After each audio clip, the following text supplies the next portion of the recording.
ನಮಸ್ಕಾರ ವೀಕ್ಷಕರೇ. ರಾಜಸ್ಥಾನದಲ್ಲಿ ಜಿರಳೆಗಳಿಗೆ ಸಿಕ್ಕ ಬಿಸಿ ಬಿಸಿ ಉಪಚಾರದ ಬಗ್ಗೆ ನಿನ್ನೆಯ ಎಪಿಸೋಡ್ನಲ್ಲಿ ಡೀಟೇಲ್ ಆಗಿ ತಿಳಿಸಿದ್ವಿ. ಇದೇ ಹೊತ್ತಲ್ಲಿ ಅಲ್ಲಿನ education minister Madan Dilawar target ಆಗ್ತಾ ಇದ್ದಾರಾ, ಯಾವ ಕಾರಣಕ್ಕೆ ಟಾರ್ಗೆಟ್ ಆಗ್ತಾ ಇರಬಹುದು ಅನ್ನೋದನ್ನ ಒಂದು ಪ್ರಮುಖ ಉದಾಹರಣೆ ಹಾಗೂ ವಾಸ್ತವವನ್ನ ತಿಳಿಸಿದ್ವಿ.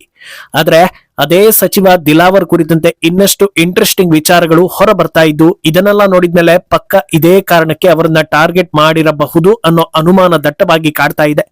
ಆದ್ರೆ ಅವರನ್ನ ಉದ್ದೇಶ ಪೂರ್ವಕವಾಗಿಯೇ ಟಾರ್ಗೆಟ್ ಮಾಡಿರೋದು ಕನ್ಫರ್ಮ್ ಆಯ್ತು ಅಂದ್ರೆ ಅತಿ ದೊಡ್ಡ ಹಿನ್ನಡೆಯನ್ನ ಜಿರಳೆಗಳು ಹಾಗೂ ವಿಪಕ್ಷಗಳು ಕೂಡ ಅನುಭವಿಸೋದು ಪಕ್ಕ ಎನ್ನಿಸ್ಕೊಳ್ಳುತ್ತೆ.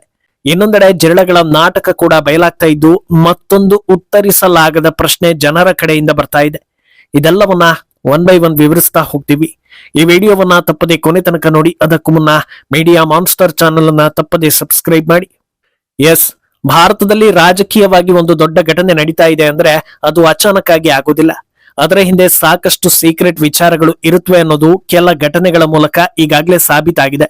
ಉದಾಹರಣೆಗೆ, ರೆಸ್ಲಿಂಗ್ ಫೆಡರೇಷನ್ ಮಾಜಿ ಅಧ್ಯಕ್ಷ ಬ್ರಿಜ್ಭೂಷಣ್ ಸಿಂಗ್ ರನ್ನ ಪ್ರಕರಣ ಒಂದರಲ್ಲಿ ಸಿಕ್ಕಿಸಿ ದೊಡ್ಡ ಇಶ್ಯೂ ಮಾಡಿದ್ದು, ಪದೇ ಪದೇ ಎಲೆಕ್ಷನ್ ಗಳಲ್ಲಿ ಸೋಲಾಗ್ತಾ ಇದೆ ಅನ್ನೋ ಹತಾಶೆಗೆ ಚುನಾವಣಾ ಆಯೋಗದ ಮುಖ್ಯಸ್ಥ ಜ್ಞಾನೇಶ್ ಕುಮಾರ್ ಮೇಲೆ ಆರೋಪ ಹೊರಿಸಿ ಅಡ್ಜಸ್ಟ್ಮೆಂಟ್ ಮಾಡಿಕೊಂಡಿದ್ದಾರೆ ಅಂತ ಜನರ ದಿಕ್ಕು ತಪ್ಪಿಸೋ ಯತ್ನ, ಪೇಪರ್ ಲೀಕ್ ವಿಚಾರದಲ್ಲಿ ಧರ್ಮೇಂದ್ರ ಪ್ರಧಾನ್ ರನ್ನ ಟಾರ್ಗೆಟ್ ಮಾಡಿ ಅವರನ್ನ ಕುರ್ಚಿಯಿಂದ ಇಳಿಸಿದ್ದು, ಇದೆಲ್ಲವೂ ಕೂಡ ದೊಡ್ಡ ಉದ್ದೇಶದಿಂದಲೇ ಆಗಿದ್ದು ಅನ್ನೋದು ಈಗ ಜನರಿಗೆ ಅರಿವಾಗ್ತಾ ಇದೆ. ಈಗ ದಿಢೀರಂತ ರಾಜಸ್ಥಾನದ ಎಜುಕೇಶನ್ ಮಿನಿಸ್ಟರ್ ಟಾರ್ಗೆಟ್ ಆಗ್ತಾ ಇರೋದು ಅಚಾನಕ್ ಎನ್ನಿಸಿಕೊಳ್ಳದೆ ಹಲವು ಅನುಮಾನಗಳಿಗೆ ದಾರಿ ಮಾಡಿಕೊಡ್ತಾ ಇದೆ. ಈ ಪೈಕಿ ಒಂದು ಪ್ರಮುಖ ಕಾರಣವನ್ನ ನಿನ್ನೆಯ ಎಪಿಸೋಡ್ ನಲ್ಲಿ ಹೇಳಿದ್ವಿ. ಅದರಿಂದ ಅದಕ್ಕೂ ಮುನ್ನ ಉಳಿದ ವಿಚಾರಗಳನ್ನ ಮೊದಲು ತಿಳಿಸಿ ನಂತರದಲ್ಲಿ ಅದನ್ನ ನೆನಪು ಮಾಡ್ತೀವಿ. ಕಾಟಿಕ್ ಅನ್ನೋ ಎಸ್ಸಿ ಸಮುದಾಯಕ್ಕೆ ಸೇರಿದವರಾದ ಮದನ್ ದಿಲಾವರ್ 6 ಬಾರಿ ಗೆದ್ದು ಶಾಸಕರಾಗಿ ಸದ್ಯ ರಾಜಸ್ಥಾನದ ಶಿಕ್ಷಣ ಸಚಿವರಾಗಿ ಕಾರ್ಯನಿರ್ವಹಿಸ್ತಾ ಇದ್ದಾರೆ.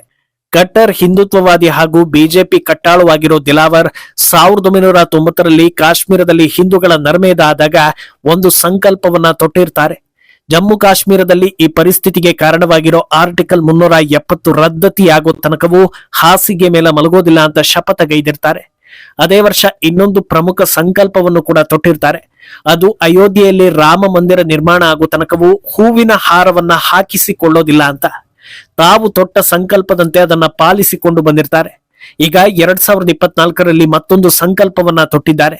ಅದು ಮಥುರಾದಲ್ಲಿ ಕೃಷ್ಣ ದೇಗುಲ ನಿರ್ಮಾಣ ಆಗುವ ತನಕ ದಿನಕ್ಕೆ ಒಂದೇ ಹೊತ್ತು ಮಾತ್ರ ಊಟ ಮಾಡೋದು ಅನ್ನೋದನ್ನ ಪಾಲಿಸ್ತಾ ಬಂದಿದ್ದಾರೆ. ತಮ್ಮ ಕೈಗೆ ಶಿಕ್ಷಣ ಇಲಾಖೆ ಜವಾಬ್ದಾರಿ ಸಿಗ್ತಾ ಇದ್ದ ಹಾಗೆ ಅತ್ಯಂತ ಪ್ರಮುಖ ಹಾಗೂ ಸೂಕ್ಷ್ಮ ಬದಲಾವಣೆಗಳಿಗೆ ದಿಲಾವರ್ ನಾಂದಿ ಹಾಡ್ತಾ ಬರ್ತಾರೆ. ಶಾಲಾ ವ್ಯಾಪ್ತಿಯಲ್ಲಿ ಗೋ ಸೇವೆಯ ಮಹತ್ವವನ್ನ ಮಕ್ಕಳಿಗೆ ತಿಳಿಸುವ ಮೂಲಕ ಮುಂದಿನ ಪೀಳಿಗೆಗೆ ಗೋವಿನ ಬಗ್ಗೆ ಅರಿವು ಮೂಡಿಸೋ ಕೆಲಸ ಮಾಡ್ತಾರೆ. ಸರ್ಕಾರಿ ಶಾಲೆಗಳಲ್ಲಿ ಮಾತ್ರವಲ್ಲದೆ ರಾಜಸ್ಥಾನದಾದ್ಯಂತ ಇರೋ ಎಲ್ಲಾ ಖಾಸಗಿ ಶಾಲೆಗಳಲ್ಲೂ ಪ್ರತಿದಿನ ಬೆಳಗ್ಗೆ ಸೂರ್ಯ ನಮಸ್ಕಾರ ಹಾಗೂ ಒಂದೇ ಮಾತರಂ ಗೀತೆ ಹೇಳೋದನ್ನ ಕಡ್ಡಾಯ ಮಾಡಿ ಆದೇಶ ಹೊರಡಿಸ್ತಾರೆ. ಎಲ್ಲಾ ಶಾಲೆಗಳಲ್ಲೂ ತರಗತಿ ನಡೆಯುವ ಅವಧಿ ಅಥವಾ ಪಾಠ ಮಾಡೋ ಹೊತ್ತಲ್ಲಿ ಯಾವುದೇ ಶಿಕ್ಷಕರು ಮೊಬೈಲ್ ಬಳಕೆ ಮಾಡೋ ಹಾಗಿಲ್ಲ ಅನ್ನೋ ಕಡ್ಡಾಯ ನಿಯಮವನ್ನ ಜಾರಿಗೆ ತರ್ತಾರೆ. ಶಿಕ್ಷಕರೇ ಮೊಬೈಲ್ ನಲ್ಲಿ ಬ್ಯುಸಿ ಆದ್ರೆ ಇನ್ನು ಮಕ್ಕಳು ಸುಮ್ನಿರ್ತಾರ ಅನ್ನೋ ಹಾಗೆ ಎಲ್ಲಿ ಬದಲಾವಣೆ ತರಬೇಕೋ ಅಲ್ಲೇ ಆ ಕೆಲಸವನ್ನ ಮಾಡ್ತಾರೆ. ಅಲ್ಲದೆ ರಾಜಸ್ಥಾನದಲ್ಲಿ ವಿದ್ಯಾರ್ಥಿಗಳಿಗಾಗಿ ಒಂದು ವಿನೂತನ ಪೋರ್ಟಲ್ ಓಪನ್ ಮಾಡ್ತಾರೆ. ರಾಜಸ್ಥಾನ್ ಸಂಪರ್ಕ್ ಪೋರ್ಟಲ್ ಅನ್ನ ಜಾರಿಗೆ ತರ್ತಾರೆ. ಇದರ ಅಡಿಯಲ್ಲಿ ರಾಜ್ಯದಾದ್ಯಂತ ಯಾವುದೇ ವಿದ್ಯಾರ್ಥಿ ತನ್ನ ಸಮಸ್ಯೆಯನ್ನ ಅಥವಾ ದೂರನ್ನ 181ಗೆ ಕರೆ ಮಾಡೋ ಮೂಲಕ ನೇರವಾಗಿ ಸಂಬಂಧಪಟ್ಟ ಇಲಾಖೆ ಹಾಗೂ ಆಡಳಿತದ ಗಮನಕ್ಕೆ ತರೋದಕ್ಕೆ ದೊಡ್ಡ ಅವಕಾಶವನ್ನ ಮಾಡಿಕೊಡ್ತಾರೆ. ರಾಜ್ಯದಾದ್ಯಂತ ಶಿಥಿಲಾವಸ್ಥೆಗೆ ತಲುಪಿರೋ ಎಲ್ಲಾ ಸರ್ಕಾರಿ ಶಾಲೆಗಳನ್ನ ಪುನಶ್ಚೇತನಗೊಳಿಸುವ ಸಲುವಾಗಿ ಬರೋಬ್ಬರಿ 12,000 ಕೋಟಿ ಅನುದಾನವನ್ನ ಸ್ಯಾಂಕ್ಷನ್ ಮಾಡಿಸ್ತಾರೆ. ಇದೆಲ್ಲದಕ್ಕಿಂತ ಪ್ರಮುಖವಾಗಿ ಶಾಲೆಗಳಲ್ಲಿ ಜಾತಿ ಮೂಲಕ ಗುರುತಿಸೋ ಕೆಲಸ ಆಗಬಾರದು ಅನ್ನೋ ಕಾರಣಕ್ಕೆ ಮಹತ್ವದ ಹೆಜ್ಜೆಯನ್ನ ಇರಿಸ್ತಾರೆ. ಜಾತಿ ಸೂಚಕ ಸರ್ನೇಮ್ ಹಾಗೂ ಇತರೆ ಗುರುತುಗಳನ್ನ ಅಕಾಡೆಮಿಕಲ್ ಸರ್ಟಿಫಿಕೇಟ್ಗಳಲ್ಲಿ ಉಲ್ಲೇಖಿಸದಂತೆ ನಿಯಮವನ್ನ ತರ್ತಾರೆ. ಆದ್ರೆ ನಮ್ಮ ದೇಶದ ಜನರ ತಲೆಯಲ್ಲಿ ಜಾತಿ ವಿಷ ಬೀಜ ಯಾವ ಲೆವೆಲ್ಗೆ ಇದೆ ಅನ್ನೋದು ಗೊತ್ತಿರೋದೆ. ಅದರಿಂದ 100ಕ್ಕೆ 100 ಫಲಿತಾಂಶ ನಿರೀಕ್ಷೆ ಮಾಡೋದಕ್ಕೆ ಸಾಧ್ಯವಿಲ್ಲ. ಆದ್ರೆ ಇದು ಒಂದು ಒಳ್ಳೆಯ ಪ್ರಯತ್ನ ಅಂತ ಗುರುತಿಸಿಕೊಂಡಿದೆ. ಅತ್ಯಂತ ದೊಡ್ಡ ಮಟ್ಟದಲ್ಲಿ ಪ್ಲಾಂಟೇಶನ್ ಡ್ರೈವ್ ಮಾಡುವ ಮೂಲಕ ರಾಜಸ್ಥಾನ ವಿಶ್ವ ದಾಖಲೆಯಲ್ಲಿ ಗುರುತಿಸಿಕೊಳ್ಳುವಂತೆ ಮಾಡ್ತಾರೆ. ಈ ಕ್ಯಾಂಪೇನ್ ನಲ್ಲಿ ರಾಜ್ಯದ ಸುಮಾರು 67,109 ಶಾಲೆಗಳು ಭಾಗಿಯಾಗುವ ಮೂಲಕ ಇತಿಹಾಸ ನಿರ್ಮಿಸುತ್ತವೆ.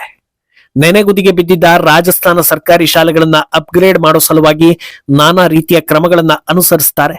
ಇದರ ಪರಿಣಾಮ ಬರೋಬ್ಬರಿ 12 ಲಕ್ಷ ಹೊಸ ವಿದ್ಯಾರ್ಥಿಗಳು ಸರ್ಕಾರಿ ಶಾಲೆಗಳಲ್ಲಿ ಅಡ್ಮಿಷನ್ ಆಗುವಂತೆ ಮಾಡ್ತಾರೆ.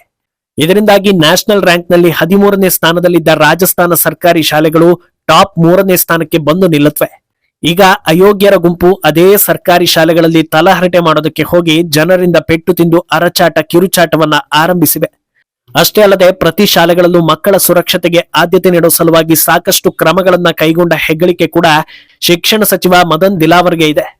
ಇದರ ಜೊತೆಗೆ ಇನ್ನೂ ಒಂದು ಪ್ರಮುಖ ಅಂಶ ಅಂದ್ರೆ ಪಠ್ಯದಲ್ಲಿ ಮುಘಲರು ಹಾಗೂ ಗಾಂಧಿ ಫ್ಯಾಮಿಲಿ ವೈಭವೀಕರಣಕ್ಕೆ ಬ್ರೇಕ್ ಹಾಕಿದ್ದು. 11 ಹಾಗೂ 12ನೇ ತರಗತಿ ಪಠ್ಯದಲ್ಲಿ ಆಜಾದಿ ಕಿ ಬಾತ್ ಕಾ ಸ್ವರ್ಣಿಂ ಭಾರತ್ ಅನ್ನೋ ಪಠ್ಯದಲ್ಲಿ ಜವಾಹರ್ಲಾಲ್ ನೆಹರು, ಇಂದಿರಾ ಗಾಂಧಿ, ರಾಜೀವ್ ಗಾಂಧಿ, ಸೋನಿಯಾ ಗಾಂಧಿ ಬಗ್ಗೆ ದೊಡ್ಡ ವಿವರಣೆ ಕೊಟ್ಟಿದ್ದಾರೆ. ವಾಜಪೇಯಿ ಹಾಗೂ ಮೋದಿ ಬಗ್ಗೆ ಸ್ವಲ್ಪ ಬರೆದುಕೊಂಡಿದ್ದಾರೆ. ಆದ್ರೆ ಲಾಲ್ ಬಹದ್ದೂರ್ ಶಾಸ್ತ್ರಿ, ಸರ್ದಾರ್ ವಲ್ಲಭಭಾಯ್ ಪಟೇಲ್, BR ಅಂಬೇಡ್ಕರ್ ಸೇರಿ ಹಲವರ ಹೆಸರು ಹಾಗೂ ಅವರ ಕೊಡುಗೆಗಳ ಬಗ್ಗೆ ಉಲ್ಲೇಖವೇ ಆಗಿರಲಿಲ್ಲ.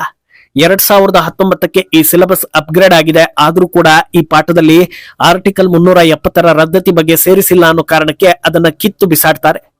ಇದರ ಬೆನ್ನಲ್ಲೇ ಕಾಂಗ್ರೆಸ್ ಹಾಗೂ ವಿಪಕ್ಷಗಳಿಂದ ಸಾಕಷ್ಟು ವಿರೋಧ, ಅಸಮಾಧಾನ ಹಾಗೂ ಆಕ್ರೋಶ ವ್ಯಕ್ತವಾದರೂ ತಮ್ಮ ನಿಲುವಿಗೆ ಬದ್ಧರಾಗಿರ್ತಾರೆ. ಈ ಮಟ್ಟದಲ್ಲಿ ಸುಧಾರಣೆ ತಂದ ಒಬ್ಬ ಚುನಾಯಿತ ಪ್ರತಿನಿಧಿ ಹಾಗೂ ಸಚಿವರಿಗೆ ಊರೂರು ಅಲೆದು ಜನರಿಂದ ಉಗಿಸಿಕೊಳ್ತಾ ಇರೋ ಅಯೋಗ್ಯರು 48 ಗಂಟೆ ಗಡುವು ಕೊಡ್ತಾರೆ ಅಂದ್ರೆ ಇದನ್ನ ಪ್ರಜಾಪ್ರಭುತ್ವ ಅನ್ಬೇಕಾ ಅಥವಾ ಮಿತಿ ಮೀರಿದ ವರ್ತನೆ ಅನ್ಬೇಕಾ ಅನ್ನೋದು ಜನರಿಗೆ ಕನ್ಫ್ಯೂಸ್ ಆಗ್ತಾ ಇದೆ. ಅಂದಹಾಗೆ ಜಿಲ್ಲೆಗಳು ಮಾಡ್ತಾ ಇರೋ ಈ ಕೆಲಸದಿಂದ ಮೈಲೇಜ್ ಸಿಗ್ತಾ ಇದೆಯಾ ಅಂತ ಕೇಳಿದ್ರೆ ಖಂಡಿತ ಇಲ್ಲ. ಯಾಕಂದ್ರೆ ಇವರು ಟಾರ್ಗೆಟ್ ಮಾಡ್ತಾ ಇರುವ ನಾಯಕರೆಲ್ಲರೂ ಹಿಂದುಳಿದ ಸಮುದಾಯಗಳಿಗೆ ಸೇರಿದವರು ಅನ್ನೋದು. OBC ಸಮುದಾಯಕ್ಕೆ ಸೇರಿದ ಧರ್ಮೇಂದ್ರ ಪ್ರಧಾನ್ರನ್ನ ಹುದ್ದೆಯಿಂದ ಇಳಿಸೇ ತೀರೋದು, ಇಲ್ಲ ಅಂದ್ರೆ ನಮ್ಮ ಗಲಭೆ ಜಾಸ್ತಿ ಮಾಡ್ತೀವಿ ಅಂತ ಅರಚಾಡಿ ಕಿರುಚಾಡೋ ಕೆಲಸ ಮಾಡಿದ್ರು. ಇವರಿಂದ ದೇಶದ ಜನರಿಗೂ ಕಿರಿಕಿರಿ ಯಾಕೆ ಅಂತ ಪ್ರಧಾನ್ ತಮ್ಮ ಹುದ್ದೆಯನ್ನ ತ್ಯಾಗ ಮಾಡಿದ್ರು. ಈಗ SC ಸಮುದಾಯಕ್ಕೆ ಸೇರಿದ ದಿಲಾವರನ್ನ ಟಾರ್ಗೆಟ್ ಮಾಡ್ತಾ ಇದ್ದಾರೆ.